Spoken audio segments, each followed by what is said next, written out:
YouTube, y'all, we come with when teen killers realize they've been caught.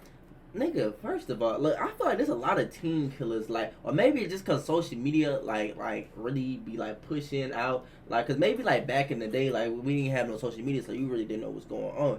But nigga, I done seen 14, 15, 6, like, nigga, damn, y'all ass, what happened to Call of Duty? Like, what happened to, like, shit, y'all ain't trying to get raped no more? Like, oh shit, I guess, like, hey, they said fuck Fortnite, no, I'm hopping in the field.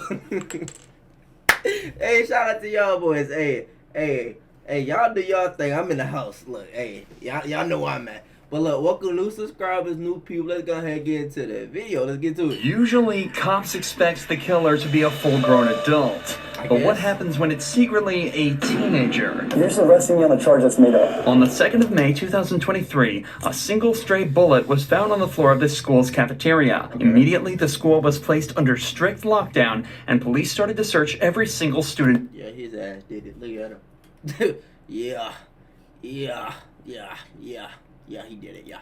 In the school. They knew how serious this could be, as at any moment, the owner of that bullet could have stepped forward and unleashed deadly havoc on the entire school. However, in a sudden turn of events, a student approaches the police and asks a strange question.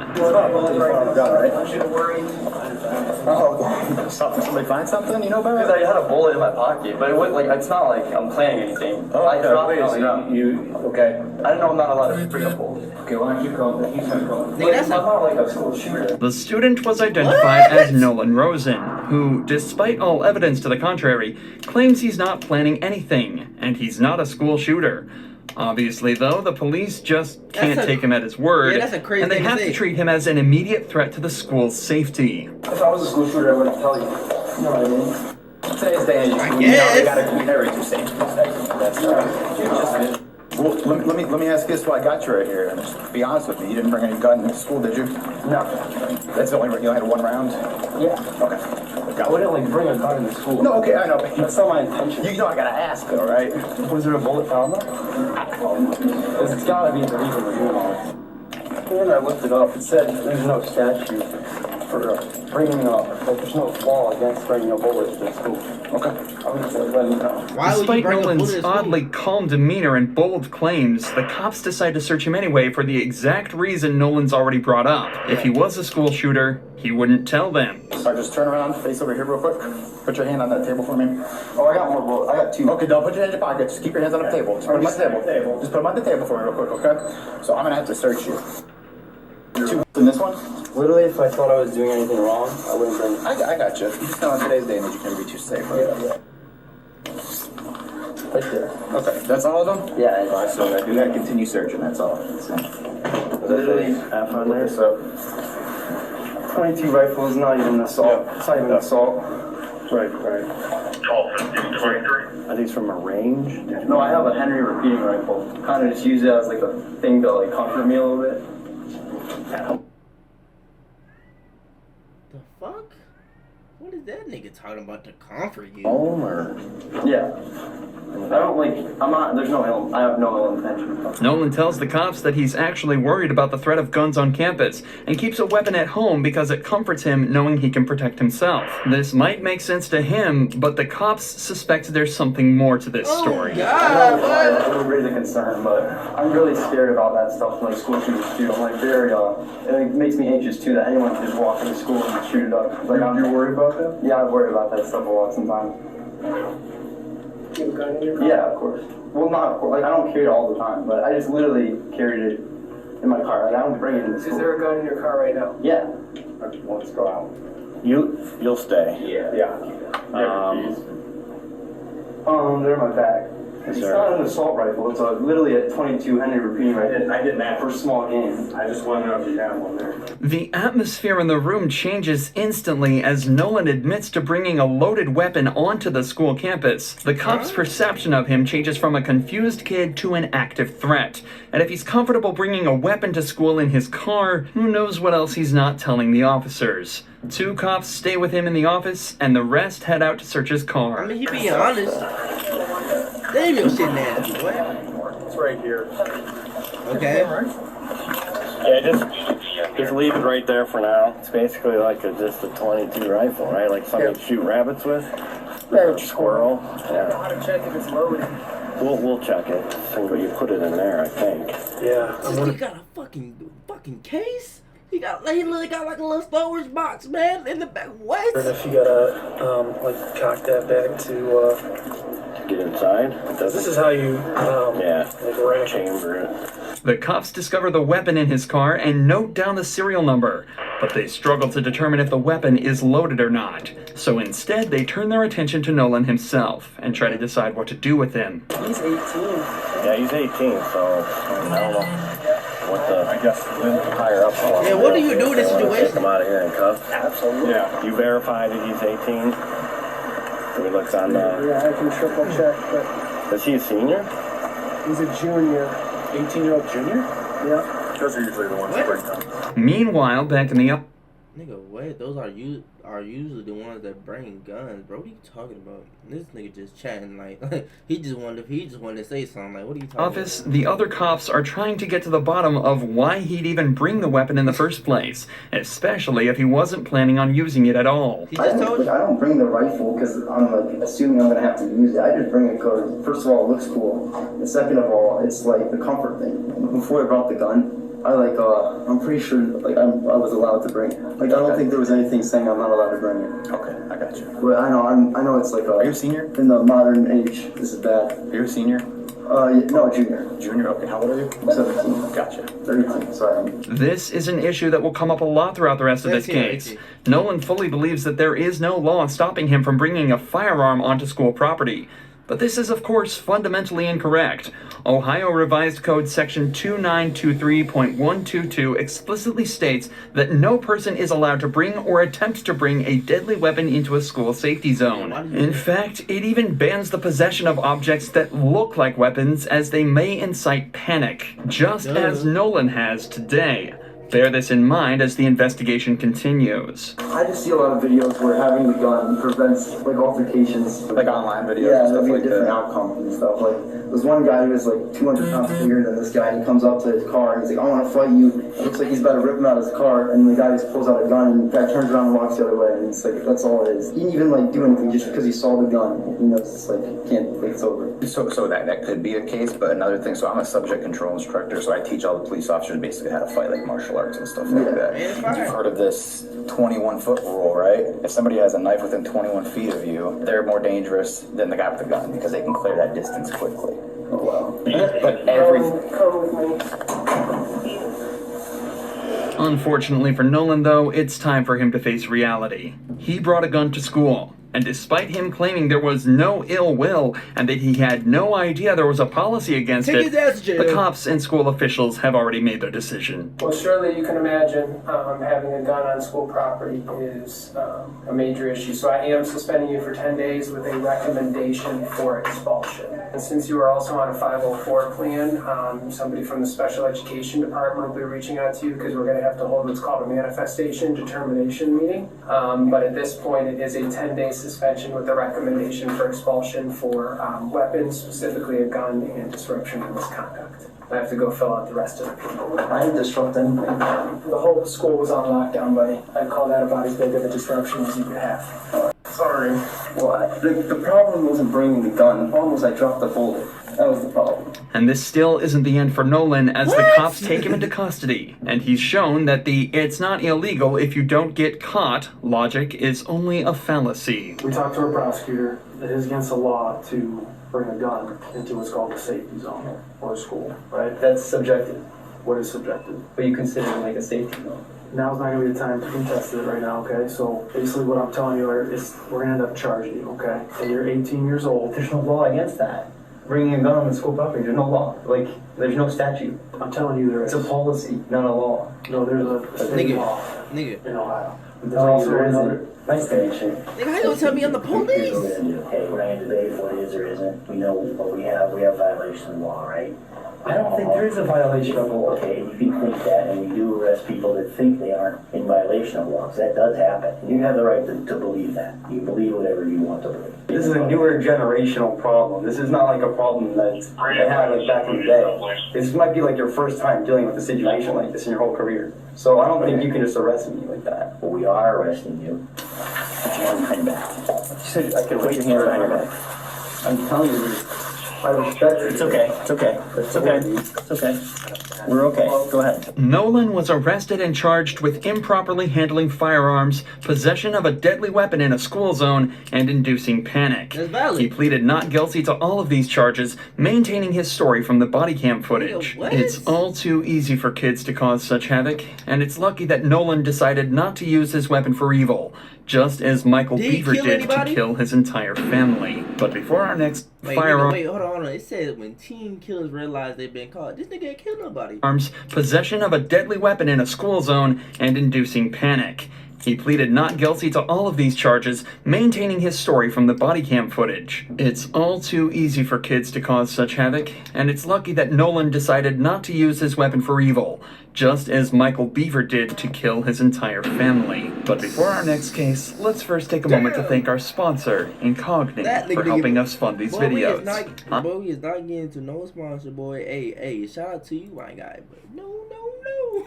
No, my God. These were the chilling words of 12-year-old Daniel James Beaver as We missed it. Hello? My brother's attacking my family. Your dad is attacking your family? No, my God.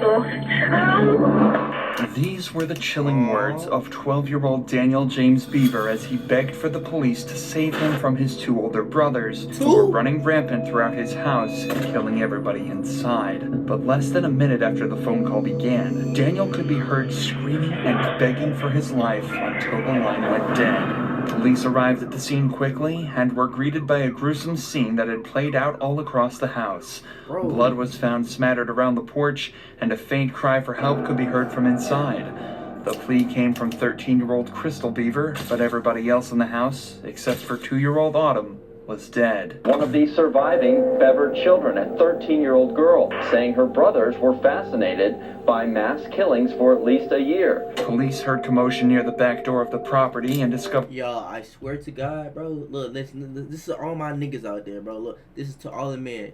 If your girl like killings and what, bro, I don't know what it is with women love watching fucking How to Get Away with Murder, killing shows. What's the other one that's on Netflix, bro? They love watching that Criminal Mind, but they be watching all that. But first 48, bro. I promise you, that's a huge turn off to me. But bitch, is you trying to kill me, bitch? They can tell you how to hide a body, how deep what the pour it, bro. I'm telling you, no, hell no. Discovered perpetrators Robert and Michael Beaver covered in blood and smiling as if they were proud of what they had done.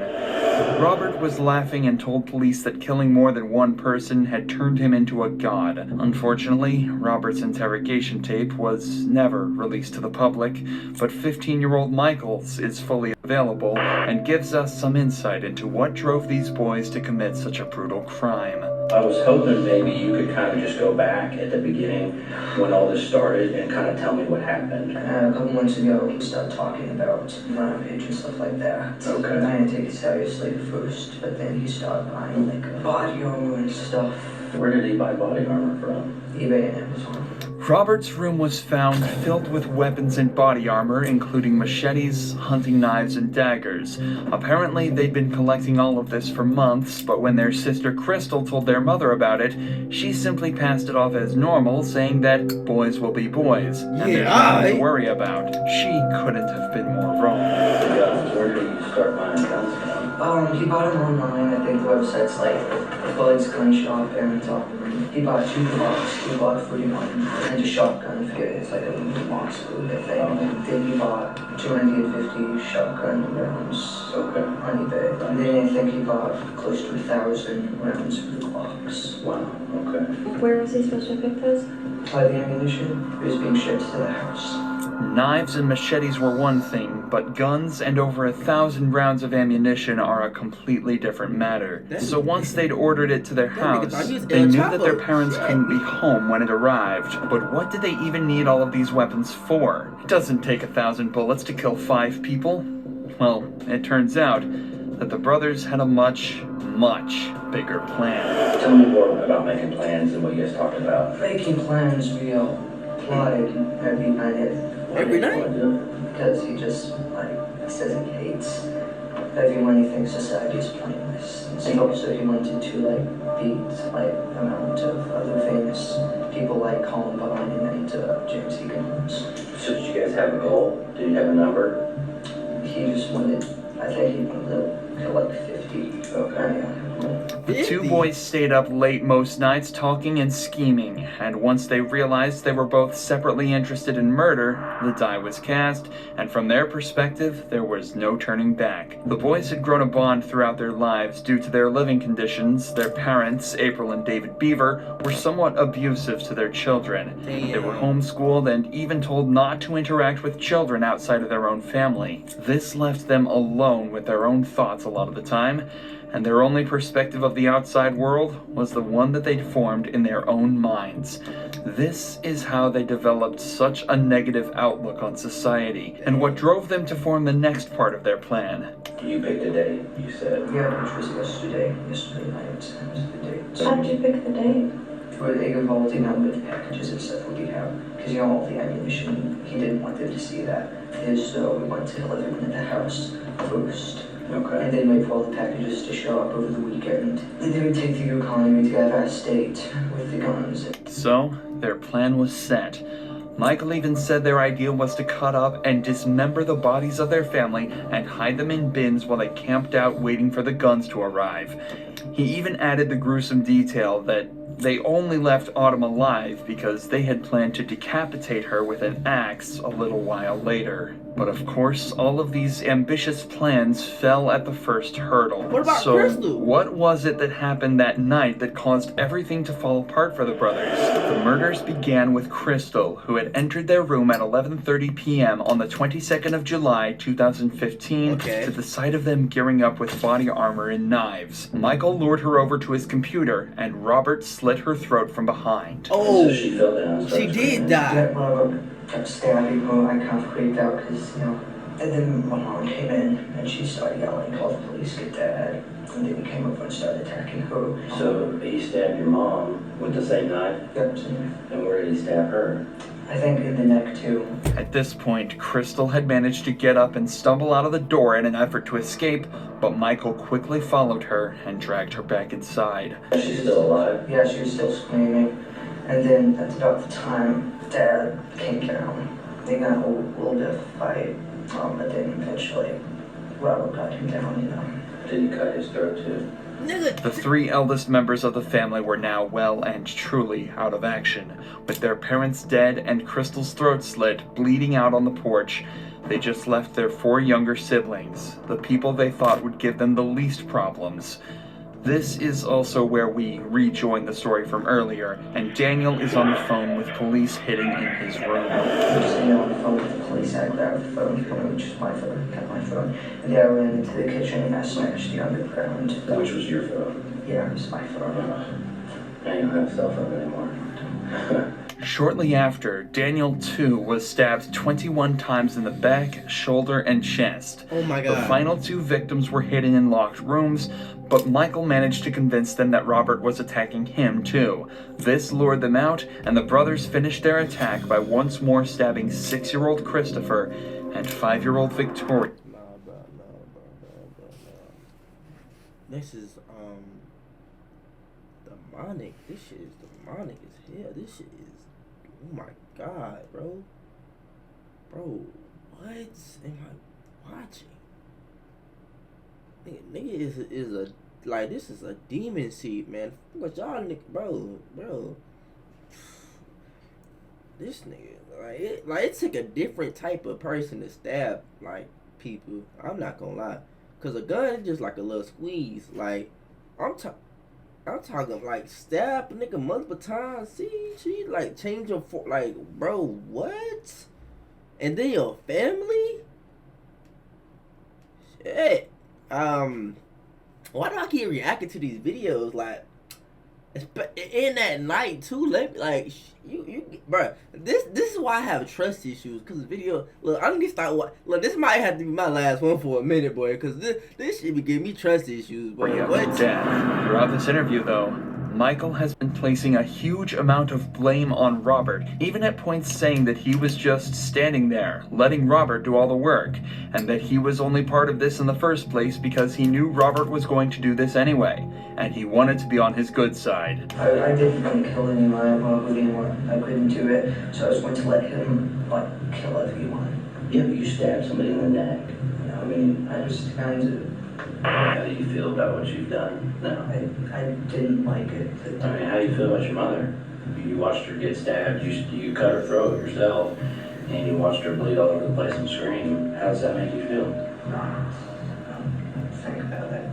Unfortunately, though, in his interview, Robert had absolutely no concerns telling the whole truth and nothing but the truth, eventually cluing the cops in that Michael may have had a larger part than he originally let on. The guys that are interviewing Robert kind of gave me a quick version of what he's saying that you did. Yeah. And you guys told me everything, okay? So I know you're not being completely honest. I'm just one of hundreds of people that are gonna look at this thing. We got the state police coming in, and every single stab wound that you inflicted, we're gonna know about. Everybody's been stabbed, and you both had knives, and we know you both stabbed everybody. So you guys are kind of at the same level. Who's gonna be honest and make this right? And who's a liar? Okay, which one do you want to be? As is often the case, this simple rhetoric was all the cops needed to use to get Michael to open up and finally confess to being as big a part of the murders as Robert was. Michael admitted to slitting the throats of Crystal and his mother, as well as stabbing Christopher to death. And as usual, one confession led to another, and we gained even deeper insight into the minds of these twisted teens. You only stabbed your family because they were in the way towards the bigger plan? They were in the way and, higher count. This higher count, I'm confused. Is this a game? It's kind of become famous and good. It now fully comes to light that the murders truly weren't personal to any extent, and that the entire reason for this slaughter, and any that would follow, was just for recognition and fame. This became even more obvious when searches of the home revealed rolling surveillance cameras and storage drives with all of their plans saved to them. Robert later revealed that they planned to make 2 videos, one to taunt the police with, and another to post online. The rest of Michael's interview footage consists of him writing a statement that unfortunately was never publicized. But whatever it was that he wrote must have been pretty messed up, as the detective watching over him couldn't even finish reading it, and reacted like this. Of course, at trial, neither of the boys stood much of a chance, yet Michael attempted to plead not guilty on the grounds of insanity.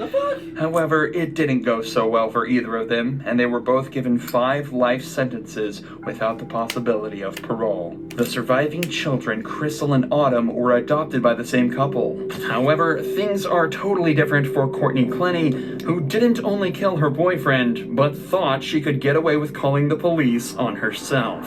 And now all of a sudden this is all happening. What's his name? Christian Tobecha Kubobin. Christian? Please, I'm scared of him. On the 3rd of April, 2000...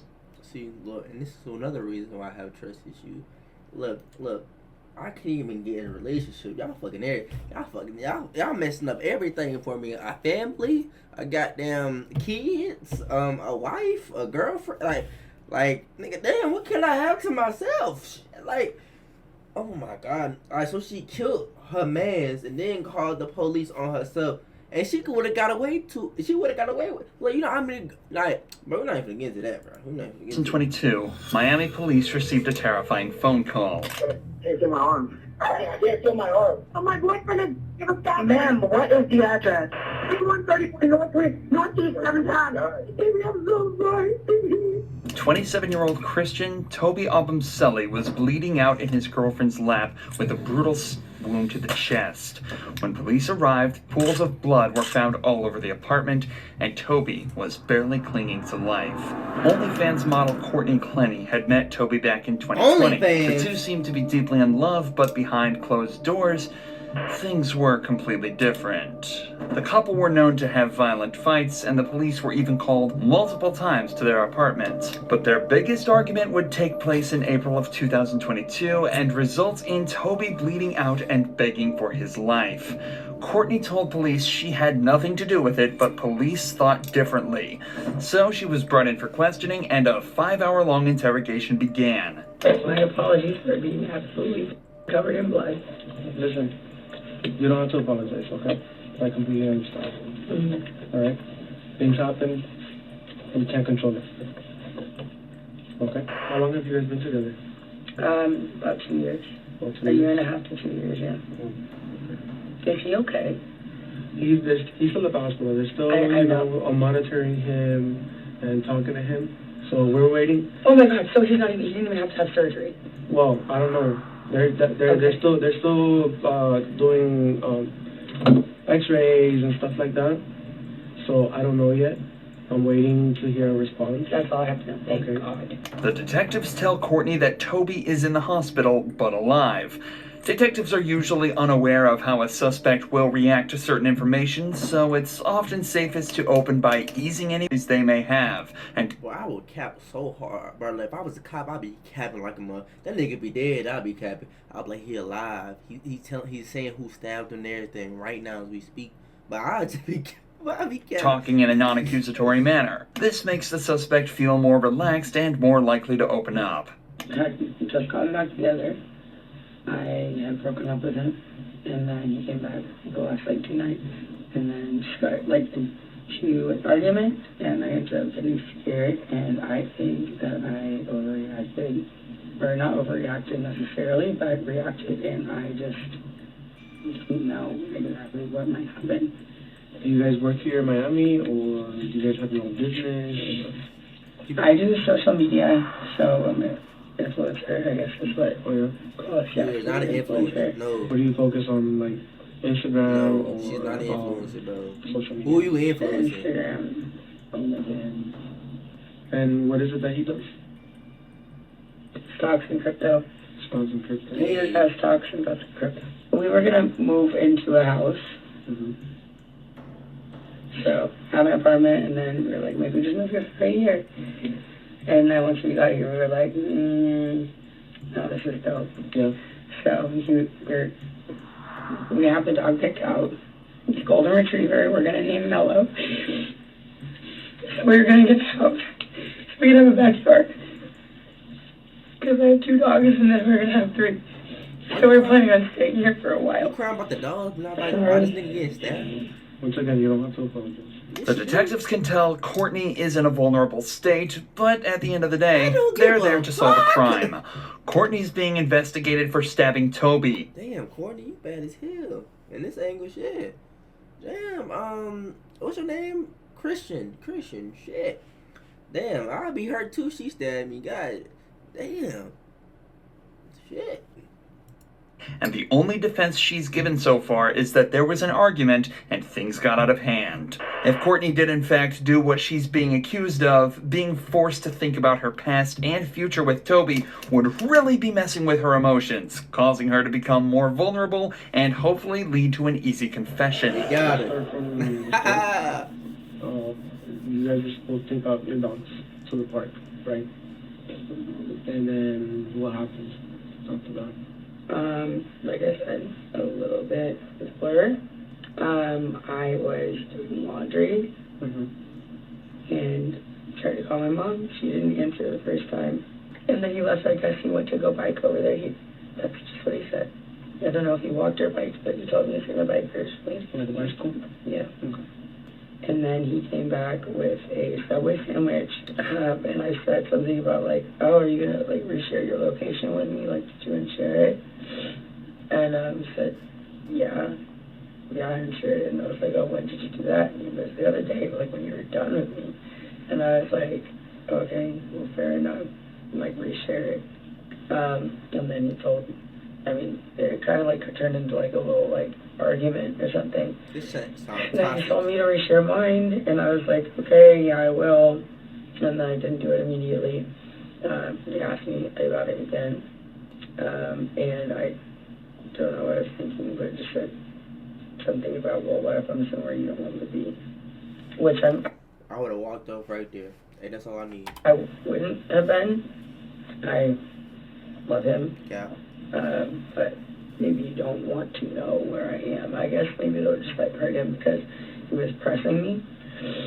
And he ended up pinning me against the wall. Yeah. I mean, I said like choking me on the floor. It's just like, they were looking at my neck, and I was like, I mean, I'm not saying like choking me like, you know, whatever. But I mean, he had my like neck, like and this happened twice before, where I couldn't breathe and I was on the floor. Yeah. I could not breathe. Okay. And I don't think that he is trying to kill me, Mm-hmm. but I was scared. And all 3 times I have been scared. I'm on the floor. And have you been? Get my mom on the phone. So this happened like over by the door, and somehow was like over in the living room. He was standing by the couch, facing toward the kitchen, and I was in the kitchen. And then he just like, I could see like all the whites in his eyes, and he was like coming at me. And so I grabbed one of these knives. My mom got me for Christmas. I grabbed one of them, and I was like, I swear to God. I swear to God, it was just like, I mean, I grab and be like, don't come anywhere closer to me. Because, I mean, earlier, I was having 2 other times I couldn't breathe. I'm sorry. I couldn't breathe. And it's very scary. And I just think, like, just like this kind of thing where I was saying, like, do you know if he's okay? If he's choking me and he's angry enough, he might like, I mean, this is different, I think. But if he's like choking me or like pinning me or something and I can't breathe, he might go too long. So I grab my knife and I said, don't come anywhere closer to me. I had absolutely no intention of using it. I'm on the phone with my mom, and he's coming at me like he's gonna grab either the phone or like the knife or something. And so I was just like, I was like, don't come any closer. It's coming at me, and I threw it. And I meant for it to go. How far away was he? Well, I was by my fridge, and he was like by the edge of one of the chairs of the sofa. Like 10 feet. I'm trying to think in my head. To recap, Courtney says that an argument started when the pair had both stopped sharing their phone locations that resulted in him pinning her against the floor and her retaliating by throwing a kitchen knife across the room, piercing him in the chest. Courtney also clearly states that her attack was in self-defense and specifically involved her throwing a knife 10 feet across the apartment that landed perfectly in his chest, causing him to bleed out and fear for his life. So then you were by the fridge and he was by the couch? Yes, I was in front of the fridge. He was by the couch. Behind my island. Then what kind of movements did he make at the moment? He was going to walk running at me. Running? Okay. Well, running from 10 feet? Aggressively walking, something. What was he doing? Like, was he doing something with his hands or? He had his hands up. I couldn't tell you exactly. Was he yelling at you at the time? Yes. Was that at the moment that he was charging you or earlier in one of the arguments? It was before he choked me. Yes, it was before he choked me. Okay. Or whatever.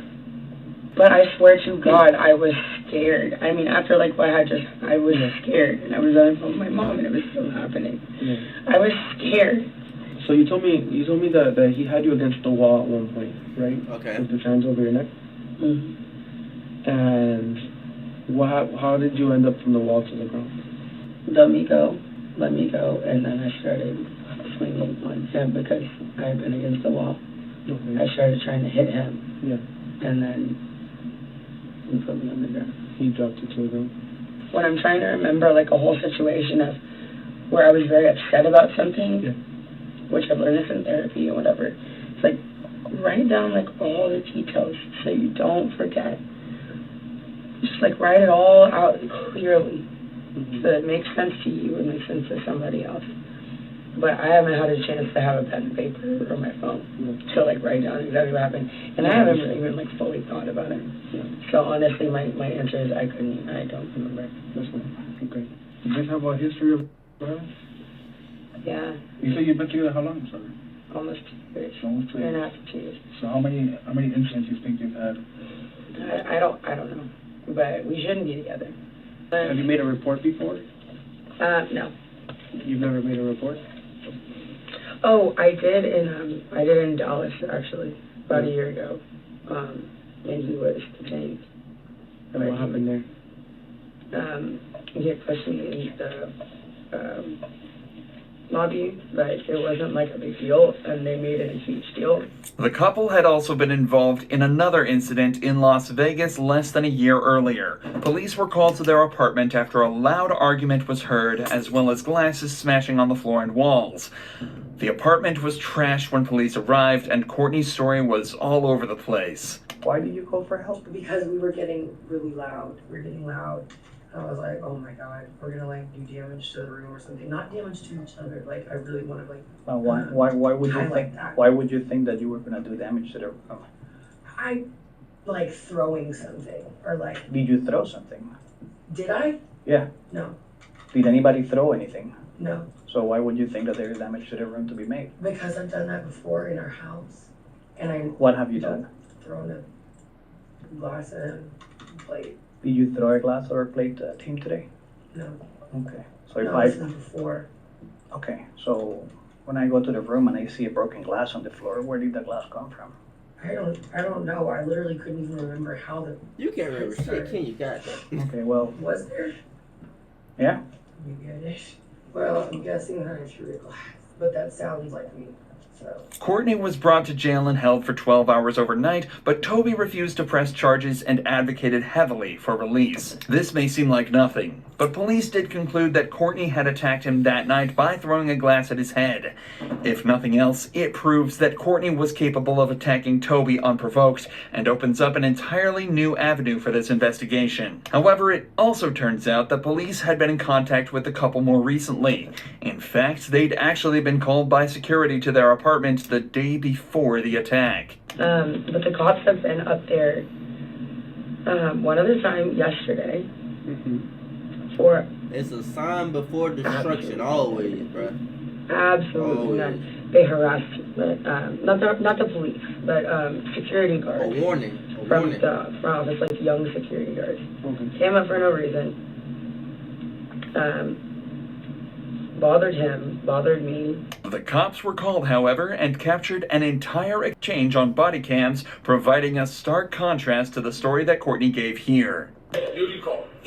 I didn't. Nobody. I call. You call. What? Okay. What's going on? Hold on, man. Let him talk. Okay. Okay. The front desk personnel, she informed us that Miss Courtney, her boyfriend, was trying to get into the elevator. And she had her hand out like this, and she was like, oh no, don't come inside the elevator. Okay. So we asked her, I said, do you want him to leave the property? She said no, she don't want him to. I did not. I said yes. Courtney, what's going on? What do you need? What?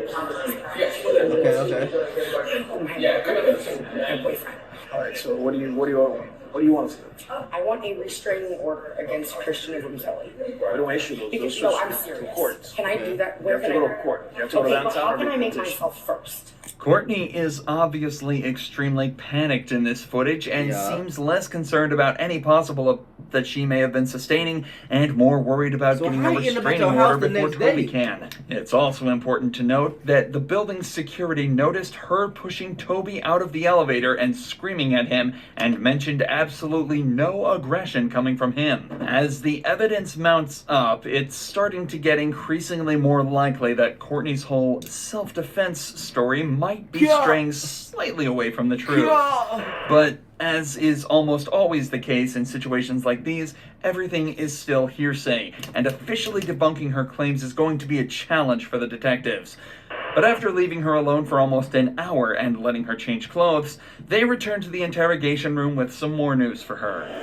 So you're living in a nightmare right now. Yes. You know? I will feel so much better once they just say he's stable. Yeah. Because I've been asking so much.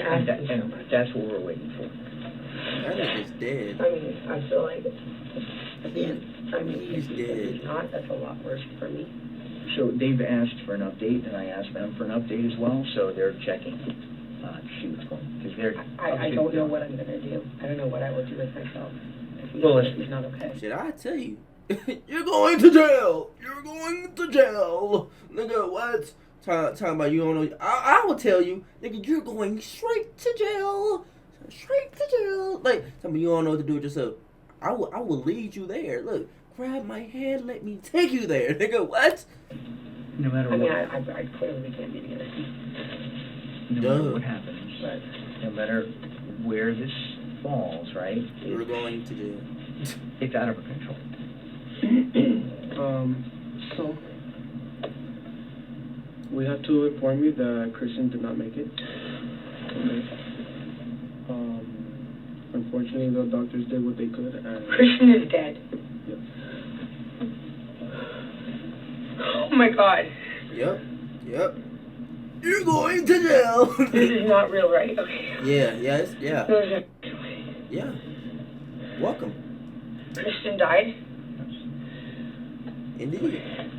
Can I please have a hug? Am I allowed to do that in here? Sure.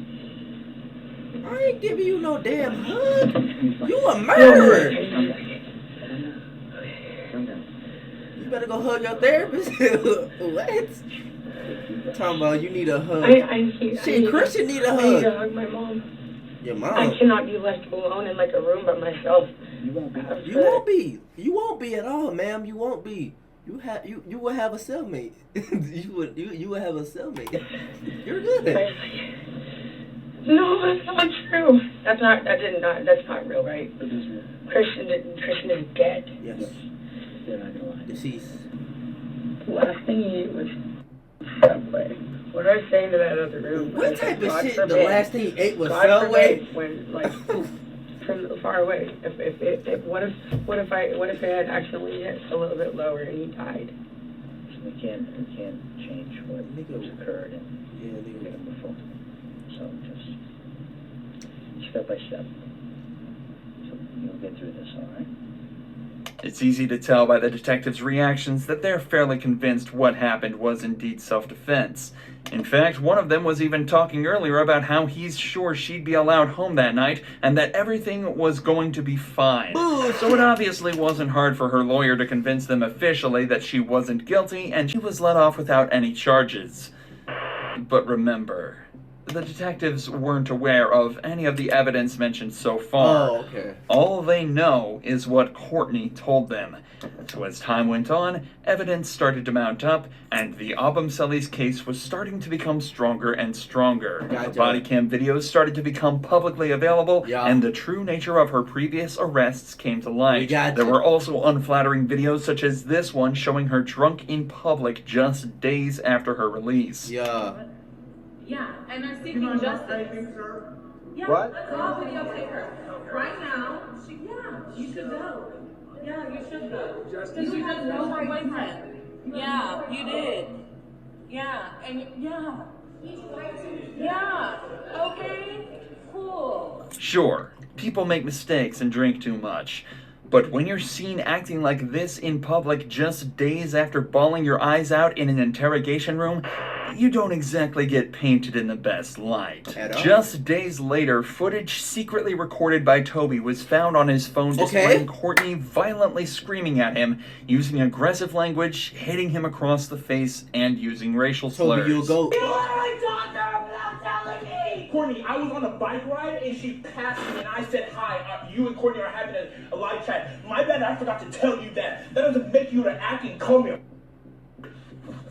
Oh, she racist too? Yeah, peck you the fuck out. Yes, thank you. Come here. Thank you. I want you to get away from me. Oh, so due to this and many other accounts stating that Courtney was well and truly the one, she was officially taken to court by Toby's family. This is where the final nail in the coffin was delivered by a medical examiner who'd observed Toby's body and come to a conclusion.